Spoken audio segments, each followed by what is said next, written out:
So we've kind of picked out what we needed. We looked at a little bit at the market, a little bit of the demographics. Now let's talk about a little bit about the different kinds of leases. So in commercial real estate, there's a lot of different terms we use. I think sometimes we make it overly complex. It's really not that complex. But so a typical lease you'd find like in an office space is something called a gross lease. And a gross lease is where you're going to rent a space, and the dollar amount they give you is really going to cover everything. It's going to cover usually your water, your electricity. You're probably going to be responsible for your phones and internet, but any of the common area maintenance, the elevators, everything is going to be covered in that one gross price. That's what they're going to ask for you every month. The next one up here on the list is a triple net lease. This is most common in your retail spaces or in your industrial spaces, flex spaces. So the triple net, I get asked this a lot. The three N's stand for the owner's property tax, the owner's insurance. The third N is sometimes called CAM, which is the common area maintenance. So if you're renting a space and the building is 6,000 square feet and you're renting 2,000 of it, you're going to pay 1/3 of the owner's taxes, 1/3 of the owner's insurance, and 1/3 of the maintenance. So those numbers can fluctuate every year depending on the tax bill and his insurance changes. So when you're renting a space that has triple net lease on it, you really want to figure out what that number is going to be, and pretty simple to calculate that number, but that's kind of important.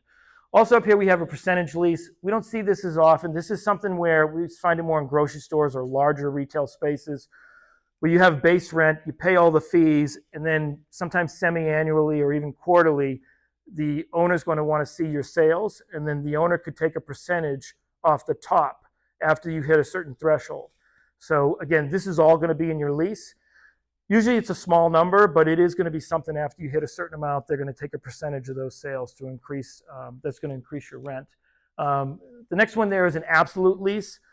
This is an interesting lease. A lot of times you'll hear something called mailbox money. The absolute lease where the tenant is responsible for everything. So you'll see this sometimes in a Walgreens or a Dollar General. The entire space, the building, the structure, the landscaping, the parking lot, everything the tenant is responsible for.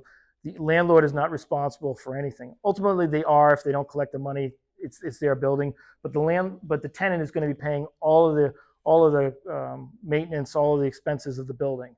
Those are usually longer leases, 20, 30-year deals, but you'll see those in the Walgreens type of products. Next space, and I've talked a little about it in the group before, is the co-working space. This is a good opportunity for especially newer businesses. What this gives the entrepreneur the opportunity to get into a space. Usually these spaces are fully furnished. The internet's included, the electricity, the water, everything's included under one price. Sometimes they have conference rooms for you.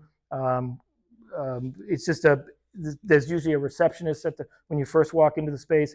It allows businesses to get into a space to see if they like it. Now, the one I work with a lot is over here in Metro West. And you have your individual offices, you have conference rooms, there's a really nice lobby. But the nice thing about these spaces, you have your own locked door.